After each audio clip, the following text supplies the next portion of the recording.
A federal gun buyback program won't be enforced by the province. That's according to a letter signed by Manitoba's Minister of Justice, citing concerns. And for legal gun owners, it's welcome news. Standing by live with the details tonight is CTV's Harrison Shin. Harrison, you spoke to some opponents of this program today. What did they have to say? Well, Marilee, they are all welcoming the decision. I spoke with a gun shop owner, and he told me he has been storing some of those banned firearms in a safe because the buyback program is offering way below what they are worth.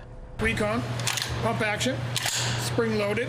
Daryl Tomlinson shows how this shotgun works. He's a co-owner of Canadian Gun Guys in Valley Gardens. While this gun is legal, some firearms like the AR-15s are being targeted by the federal government in a buyback program.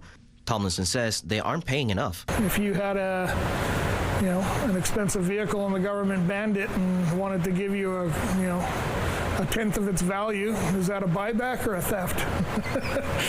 In fact, his store is hanging on to some banned guns in a safe because the program called the Assault-Style Firearms Compensation is paying out as low as 10 cents on the dollar. The premier, a gun owner himself, said the province will not be enforcing the program here. This is a federal government program that doesn't appear to be very efficient, doesn't appear to be well run.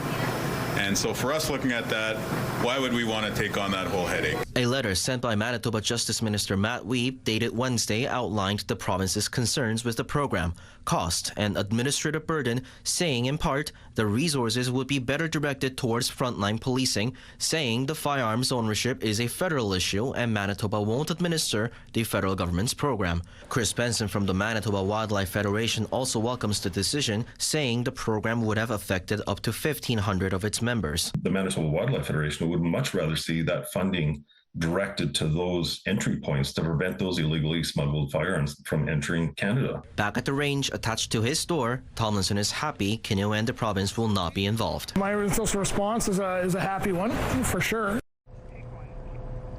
The federal government has banned more than 2,500 assault-style firearms since May 2020.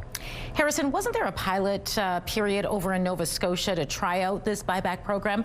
How did that go? Yeah, Marilee, it was a 6-week-long trial last fall over in Nova Scotia. They collected and destroyed 25 banned firearms during that period.